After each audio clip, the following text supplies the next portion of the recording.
அனைவருக்கும் என் இனிய வணக்கங்கள். தொடர்ந்து கருட புராணத்திலே குறிப்பிட்டிருக்கும் விஷயங்களை பார்ப்போம்.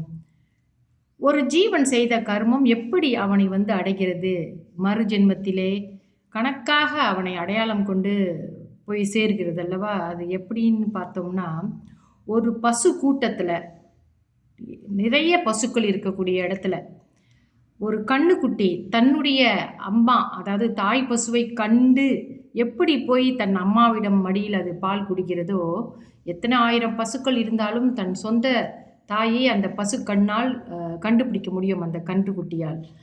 அப்படித்தான் இந்த கர்மங்கள், நாம் செய்யும் நல்ல கர்மங்களாக இருந்தாலும் சரி, தீய கர்மங்களாக இருந்தாலும் சரி, நம்மை அடைந்து விடுகிறது. இந்த மதர் நேச்சர், அதாவது இந்த இயற்கை அன்னை எப்படி இருந்தாலும் நாம் செய்த நல்லவற்றிற்கும் தீயவற்றிற்கும் நம்ம அடையிற மாதிரி இங்கே ஒரு ப்ராசஸ் நடந்துக்கிட்டு இருக்குது. அது கணக்காக நம்மளை அது சேர்ந்துடும், நம்ம செய்கிற கர்மா.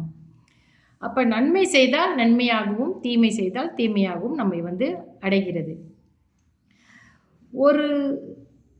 ஒருவன் ஒரு பொய் சொல்கிறான் என்றால் அதோட பெரிய பாவம் எதுவும் இல்லை அப்படின்னும் சொல்கிறாங்க. பொய் சொல்கிறது, அப்புறம் பிறருக்கு தானம் கொடுத்த நிலத்தை திருப்பி வாங்கிறது, அது மேலே கேஸ் போட்டு, இப்போ நம்ம தாத்தா பாட்டி யாருக்காச்சும் நிலத்தை தானம் செய்திருப்பார்கள் அல்லவா? அதை நம்ம காலத்தில் என்ன செய்கிறது, அந்த நிலத்தை நம்மளுக்கு உரிமையானது கொடுத்துட்டாங்க, நம்ம பரம்பரையில் உள்ள பெரியவங்க கொடுத்துட்டாங்க, அதை நான் திருப்பி வாங்க போகிறேன்னு ஒரு கேஸ் போட்டு அந்த நிலத்தை பிடுங்க பார்க்குறது, இதெல்லாம் பெரிய குற்றமாகவும் பெரிய பாவமாகவும் கருதப்படுகிறது கருட புராணத்திலே.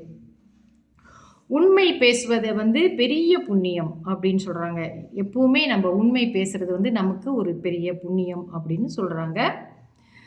தானம் வழங்கிய பொருட்களை நம்ம போய் பிடுங்கி அவர்கள்கிட்ட இருந்து வாங்கிக்கிறது, அந்த நிலத்தை தட்டி பறிக்கிறது, அது நம்ம முன்னோர்கள் கொடுத்த தானத்தை நாம் தட்டி பறிப்பது, இதெல்லாம் பிரளய காலம் வரை நம்மளுடைய ஜீவன் நரகத்திலே கிடக்கும். ஒரு பிரளய காலம் வர்றதுக்கு எவ்வளோ காலம் பிடிக்கும், அது வரைக்கும் நம்மளோட ஜீவன் நரகலோகத்தில் கிடைக்கும் அப்படின்ட்டு கருட புராணத்திலே பகவான் சொல்லியிருக்கிறாரு.